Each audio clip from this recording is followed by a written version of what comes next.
இப்போ நீங்க ஒரு வங்கியில 15 லட்சம் ரூபாய் தொழில் கடன் வாங்கியிருக்கீங்க அப்படின்னு கற்பனை செஞ்சுக்கோங்க. சரி. தொழில் மிகப்பெரிய அளவுல நஷ்டமாயிடுச்சு. பல வருஷம் ஓடிடுச்சு. இப்ப அந்த வங்கியோட உள்ளூர் கிளை மேலாளர் உங்களை கூப்பிடுறாரு. ம், நீங்க அவர் முன்னாடி உக்காந்துருக்கீங்க. ம். அவர் கம்ப்யூட்டரை தட்டி பார்த்துட்டு வட்டி, அபராதம், அதுக்கு ஒரு வட்டி அப்படின்னு எல்லாம் சேர்த்து நீங்க இப்போ 1.5 கோடி ரூபாய் கட்டணும் அப்படின்னு மிரட்டுறாரு. பெரிய தொகை தான். ஆமா. ஆனா உங்க முகத்துல எந்த ஒரு பதற்றமும் இல்ல. ரொம்ப அமைதியா ஒரு புன்னகையோட அவரை பாக்குறீங்க. ம். ஏன் தெரியுமா?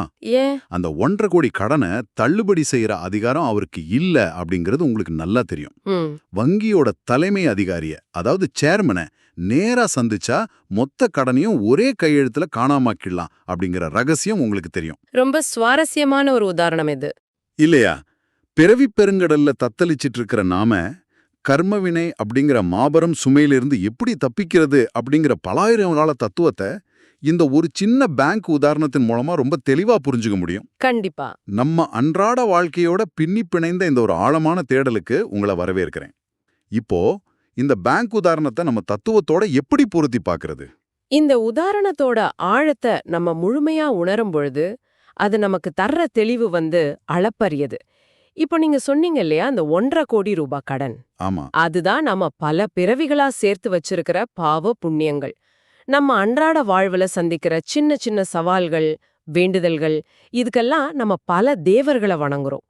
இந்திரன், சந்திரன், குபேரன், இவங்க எல்லாம் தான் அந்த கதையில வர்ற அந்த லோக்கல் பிரான்ச் மேனேஜர்கள். ஓஹோ, அப்போ அவங்களால அந்த முழு கடனையும் தள்ளுபடி பண்ண முடியாதா? முடியாது. அவங்களால ஒரு குறிப்பிட்ட வரம்புக்குள்ள சின்ன சின்ன வரங்களை தர முடியும். அதாவது ஒரு 20 லட்சமோ 30 லட்சமோ தள்ளுபடி செய்யற மாதிரி சில உதவிகளை செய்ய முடியும். சரி. ஆனா நம்மளோட அனாதிகால கர்மங்களை, அதாவது என்றோ ஒரு காலத்துல எறும்பு பிறவியில ஆரம்பிச்சு பறவையா விலங்கா மனிதனா நாம சேர்த்து வச்சிருக்கிற கணக்கே இல்லாத மொத்த கர்ம கடனையும் அவங்களால தள்ளுபடி செய்ய முடியாது. அதுக்கான அதிகாரம் அவங்க கிட்ட இல்ல. அப்போ அந்த சேர்மன் கிட்ட தான் போகணும். கரெக்ட். அதுக்கு அந்த வங்கியோட தலைமை அதிகாரியான பரம்பொருள் கிட்ட, அதாவது பெருமாள் கிட்ட தான் நாம நேரா போனோம். தலைமை அதிகாரிய பாக்குறது சரி. ஆனா இந்த கர்ம வினைகளோட அளவை புரிஞ்சுக்கிறது கொஞ்சம் கஷ்டமா இருக்கு. இதை 2 வகையா பிரிக்கிறாங்க இல்லையா? நாம பேங்க் கடனை அசல், வட்டி அப்படின்னு பிரிக்கிற மாதிரி இது இருக்கா? ஏறக்குறைய அப்படிதான். இது ரொம்ப அழகா நம்ம பழங்கால உரைகள் விளக்குது. இப்போ நீங்க கோவில்ல பிரசாதமா சுண்டல் குடுக்கறத பாத்திருப்பீங்க. ஆமா, பெரிய அண்டாவுல வச்சிருப்பாங்க. அதேதான். கோவில் மடப்பள்ளியில, அதாவது சமையற்கட்டுல ஒரு மிக பிரம்மாண்டமான பாத்திரம் நிறைய சுண்டல் செஞ்சு வச்சிருப்பாங்க. அதுதான் சஞ்சித கர்மா. சஞ்சித கர்மா, ஓகே. நீங்க பல கோடி ஜென்மங்களா சேர்த்து வச்சிருக்கிற மொத்த கர்ம மூட்டை. இதுதான் நீங்க சொன்ன அந்த அசல். ஆனா அந்த பெரிய பாத்திரத்தை அப்படியே தூக்கிட்டு பக்தர்களுக்கு கொடுக்க மாட்டாங்க. ஆமா, ஒரு சின்ன கூடையில தான் எடுத்துட்டு வருவாங்க. எக்ஸாக்ட்லி. ஒரு சின்ன கூடையிலோ அல்லது பாத்திரத்திலோ கொஞ்சம் சுண்டலை அள்ளி எடுத்துட்டு வெளியே கொடுப்பாங்க. அந்த சின்ன கூடை தான் பிராரப்த கர்மா. ஓ, அதாவது இந்த ஒரு பிறவிக்கானது. கரெக்ட். உங்களோட அந்த மாபெரும் கர்ம மூட்டையிலிருந்து இந்த ஒரு பிறவியில நீங்க அனுபவிக்கிறதுக்காக சுருக்கி அளந்து கொடுக்கப்பட்ட ஒரு சின்ன பகுதி தான் அது. நீங்க தலைமை அதிகாரி கிட்ட சரணாபதி அடைஞ்சிடும் போது உங்க சார்பா ஒரு மாபெரும் அற்புதம் நிகழுது. அந்த மாபெரும் அற்புதம் அப்படிங்கிறது அந்த மடப்பள்ளியில் இருக்கிற பெரிய பாத்திரத்தை முழுமையா காலி செய்யறது தானே? ஆமா. சரணாகதி அடைந்த அடுத்த கணமே அந்த சஞ்சித கர்மா, அதாவது பல பிறவிகளுக்கான மொத்த கடனும் அழிக்கப்பட்டுடுது. இது கேட்கறதுக்கு ரொம்ப எளிமையா இருந்தாலும் இதுக்கு பின்னாடி இருக்கிற தர்க்கம் எனக்கு ஒரு கேள்வி எழுப்புது. என்ன கேள்வி? இப்போ தலைமை அதிகாரி என் மொத்த கடனையும் தள்ளுபடி செஞ்சுட்டாரு, கணக்கு முடிஞ்சிடுச்சு. அப்புறம் ஏன் நான் இன்னும் இந்த பூமியில டிராஃபிக் ஜாம்லையும் விலைவாசி உயர்வுலையும் கஷ்டப்பட்டுட்டு இருக்கேன்? என் கர்ம கணக்கு 0 ஆயிடுச்சுன்னா நான் உடனே மோட்சத்துக்கு போக வேண்டியது தானே? நீங்க கேக்குறது ரொம்ப லாஜிக்கலான ஒரு கேள்வி. தர்க்க ரீதியா பார்த்தா நீங்க சொல்றதுதான் நடக்கணும். ஒருத்தரோட கர்ம கணக்கு, அதாவது பாவ புண்ணியங்கள் முழுமையா 0 ஆயிடுச்சுன்னா அந்த ஆத்மாவால இந்த பௌதிக உடம்புல, இந்த பூமியில ஒரு கணம் கூட உயிர் வாழ முடியாது. ஒரு கணம் கூடவா? ஆமா. அது உடனடியாக உடம்ப விட்டு பிரிஞ்சு மோட்சத்துக்கு புறப்பட்டாகணும். இதுக்கு ஒரு மிகச்சிறந்த வரலாற்று நிகழ்வை இந்த உரைகள் சுட்டி காட்டுது.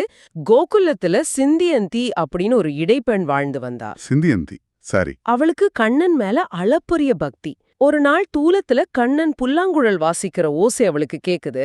ஆனா அவளால வீட்டை விட்டு வெளியே போய் அவனை பார்க்க முடியாத ஒரு இக்கட்டான சூழ்நிலை. ஓ பாவம். ஆனா அந்த புல்லாங்குழல் ஓசைய கேட்ட மாத்திரத்துல அவளுக்குள்ள ஒரு பேரானந்தம், ஒரு சொல்ல முடியாத பெரும் மகிழ்ச்சி பொங்கெழுந்தது. அந்த அதீத மகிழ்ச்சியோட தீவிரத்துல அவளோட பல ஜென்ம புண்ணியங்கள் எல்லாமே எரிஞ்சு சாம்பலாகிடுது. மகிழ்ச்சி புண்ணியத்தை அழிச்சிருமா? ஆமா, அளவற்ற மகிழ்ச்சி புண்ணிய கணக்க குறைச்சிடும். அடுத்த சில நொடிகள்லயே ஐயோ அந்த சத்தம் கேக்குதே, என்னால நேர்ல போய் அவனை பார்க்க முடியலையே அப்படிங்கிற தாங்க முடியாத துக்கம், ஒரு பெரும் ஏக்கம் அவளை ஆட்கொள்கிறது. அப்புறம் அந்த அதீத துக்கத்தோட நெருப்புல அவளோட பாவக்கணக்குகள் எல்லாமே முழுமையா எரிஞ்சு அழியுது. பாவம் புண்ணியம் இரண்டும் ஒரே நேரத்துல பூஜ்யமான அந்த நொடியே அவ உடல் கீழே விழுது, ஆத்மா மோட்சமடையுது. வாவ், இது நிஜமாவே சிதிர்க்க வைக்கிற ஒரு நிகழ்வு. ஒரு நொடியில பேரானந்தமும் அடுத்த நொடியில பெருந்துக்கமும் ஒரு மனுஷனோட பல கோடி பிறவி கணக்க தீர்த்திடுது. ஆனா இத நம்மளோட அன்றாட வாழ்வோட பொருத்தி பார்த்தா ஒரு நிதர்சனமான உண்மை விளங்கும். என்னது அது? இப்போ உங்களுக்கு தலைமை அதிகாரி கிட்ட இருந்து ஒரு கால் வருதுன்னு வச்சுப்போம். உன் கணக்கு தீர்த்துருச்சு, வா கிளம்பலாம் அப்படின்னு அவர் கூப்பிட்டா நீங்க உடனே போக தயாரா? கண்டிப்பா யோசிப்போம். நம்ம மனசு உடனே என்ன சொல்லும்? கொஞ்சம் பொறுங்க, என் பையனுக்கு இன்னும் கல்யாணம் ஆகல, நான் புதுசா வாங்கின வீட்டுக்கு கிரகப்பிரவேசம் பண்ணணும், பேர குழந்தைய கொஞ்சணும் அப்படின்னு 1000 பற்றுகளை பட்டியலிடும். நமக்கு உடனே விடைபெற விருப்பம் இருக்கிறதில்ல. மனிதர்களோட இயல்பு. நாம முக்தி வேணும் அப்படின்னு வாய் வார்த்தையா சொல்லுவோம். ஆனா உள்ளூர இந்த உலகத்து மேல நமக்கு ஒரு அதீத ஈர்ப்பு இருக்கு. கரெக்ட். அதனாலதான் பகவான் அளவற்ற கருணையோட ஒரு அக்ரிமெண்ட் போடுறாரு. உனக்கு உடனே வர விருப்பம் இல்ல அப்படிங்கிறது எனக்கு தெரியும். அதனால உன்னோட சஞ்சித கர்மாவ, அந்த பெரிய மூட்டைய நான் முழுமையா அழிச்சிடுறேன். இனி உனக்கு மறுபிறவி கிடையாது. அப்பாடா, ஒரு பெரிய ரிலீஃப். ஆமா. ஆனா இந்த பிறவிக்கென்று எடுக்கப்பட்ட அந்த பிராரப்த கர்மாவ, அந்த சின்ன கூடைய மட்டும் நீ இந்த பிறவியோட இறுதி வரை இங்கேயே இருந்து அனுபவிச்சு முடிச்சிடு, அதுக்கப்புறம் எங்கிட்ட வரலாம் அப்படின்னு விட்டுடுறாரு. சரணாகதி செஞ்ச பிறகும் நாம இந்த பிறவி முடிகிற வரைக்கும் இங்கே இருக்கிறதுக்கான சைக்கலாஜிக்கல் காரணம் இதுதான். சரி, இப்போ பிராரப்த கர்மாவுக்காக நாம இங்கேயே வெயிட் பண்றோம் அப்படிங்கிறது புரியுது. ஆனா அந்த சரணாகதிக்கு அப்புறம் வர்ற வாழ்க்கையிலயாவது கடவுள் நமக்கு எந்த துன்பமும் வராம ஒரு பூக்கடை மாதிரி அதை மாத்தி தரலாமே? ஏன் நோய்களும் பொருளாதார இழப்புகளோ கஷ்டங்களும் தொடர்ந்து வரணும்? எந்த துன்பமும் இல்லாத ஒரு வாழ்க்கை மனிதனை எந்த நிலைக்கு கொண்டு போகும்னு கொஞ்சம் யோசிச்சு பாருங்க. மனிதனுக்கு எல்லாமே சுகமா கிடைச்சிடுச்சுன்னா, எந்த குறையும் இல்ல அப்படின்னா, அவன் கடவுள் அப்படிங்கிற ஒரு சக்தி இருக்கிறதே மறந்துடுவான். ஆமா, நம்ம கஷ்டம் வரும்போது மட்டும்தானே கடவுளை தேடுறோம். அதுதான் நிதர்சனம். இந்த பூமி நிரந்தரமானது இல்ல, நமக்கு மோக்ஷம் அப்படின்னு ஒரு இறுதி இலக்கு இருக்கு அப்படிங்கிற அந்த உணர்வே அவனுக்குள்ள மழுங்கி போயிடும். இத விளக்க உரையில சொல்லப்படுற ஒரு மருத்துவமனை உதாரணம் ரொம்ப ஆழமானது. என்ன உதாரணம் அது? தான் அப்பாவுக்கு ஹார்ட் அட்டாக் அப்படின்னு ஒரு பெரிய ஹாஸ்பிட்டல்ல ஐசியூல சேர்த்திருப்பான். தினமும் அந்த மருத்துவமனைக்கு போற வழியில ஒரு கோவில் இருக்கும். தினமும் அங்க வண்டிய நிறுத்திட்டு மழையோ வெயிலோ வாசல்ல விழுந்து, கடவுளே என் அப்பாவை காப்பாத்திடு, நான் உனக்கு இதை செய்றேன் அதை செய்றேன் அப்படின்னு கண்ணீரோட உருக்கமா வேண்டுவான். நிறைய பேர் இது செய்வாங்க.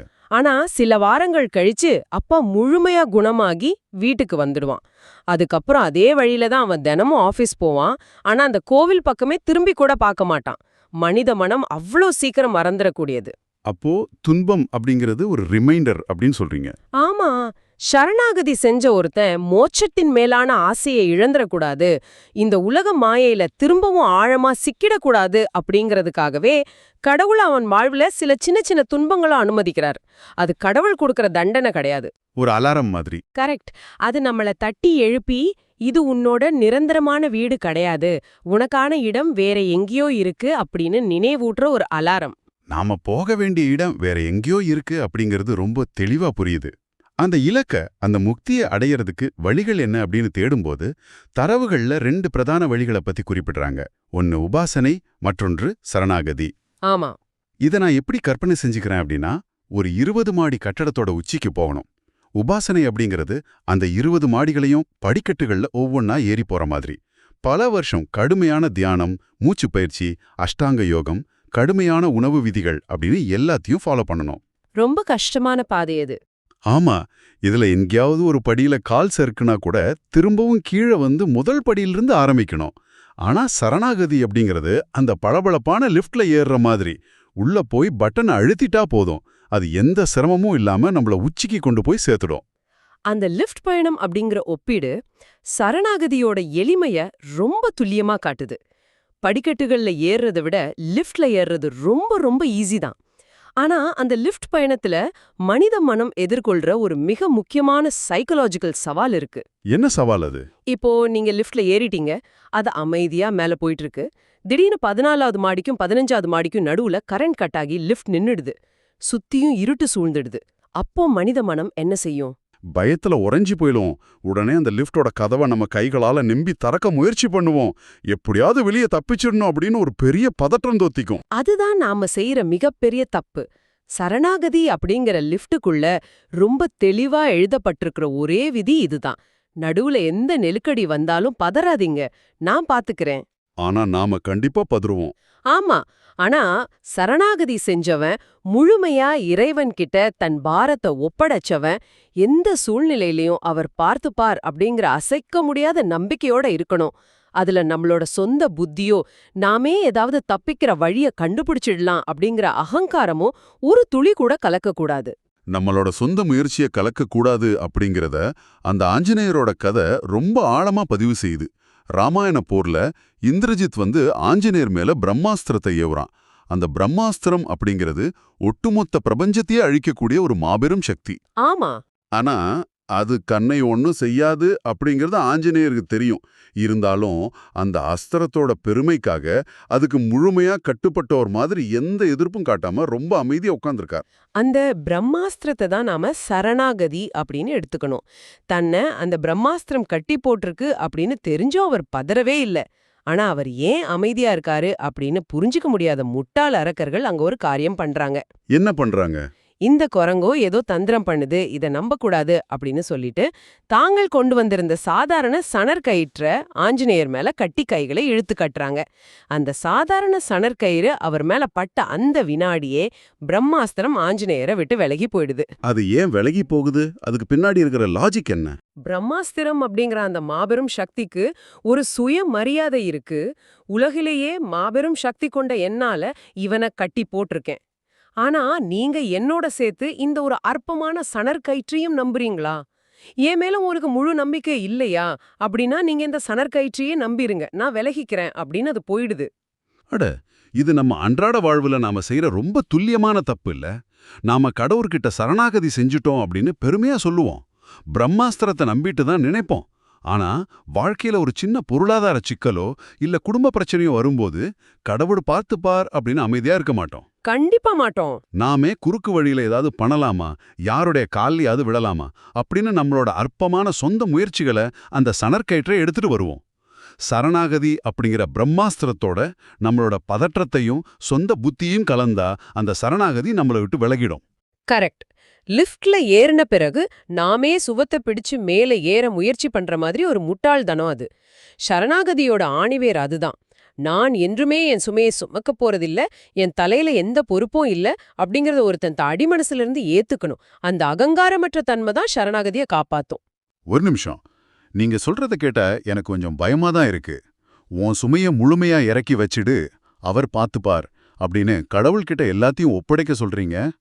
ஆனா நம்மளோட புராணங்களை பார்த்தா கடவுளோட செயல்பாடுகள் ஒரு மனித மனத்தால கணிக்க முடியாதவையா இருக்கு.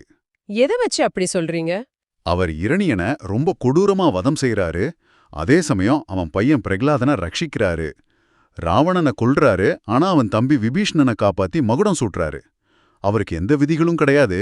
அவரை யாரானும் கேள்வி கேட்க முடியாது. ஆமா, அது உண்மைதான். அவரு நினைச்சா மோட்சம் கொடுப்பாரு, இல்லனா கொடுக்க மாட்டாரு. இதத்தான் சர்வ சுதந்திரம் அப்படின்னு சொல்றாங்க. அப்படிப்பட்ட சர்வ சுதந்திரமான கணிக்க முடியாத ஒரு அதிகார மையத்துக்கிட்ட என் ஒட்டுமொத்த வாழ்க்கையையும் என் இறுதி இலக்கான மோட்சத்தையும் ஒப்படைக்கிறது மிகப்பெரிய ரிஸ்க் இல்லையா? அவர் கோபத்துல என்ன தள்ளி விட்டா நான் என்ன பண்றது?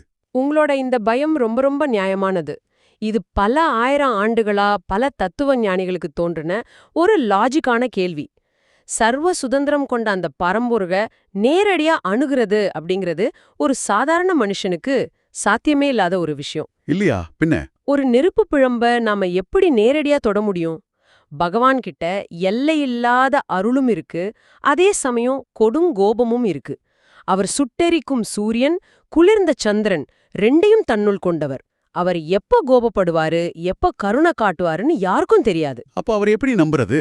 இதனால தான் மனிதர்களோட இந்த பயத்தை போக்க பகவான் ஒரு பிரம்மாண்டமான தீர்வை, ஒட்டுமொத்த விதிகளையும் மாத்தக்கூடிய ஒரு சூட்சுமத்தை உருவாக்குறாரு. அதுதான் அவர் ஒரு ஆச்சாரியனா, அதாவது ஒரு குருவா அவதாரம் எடுக்கிறது.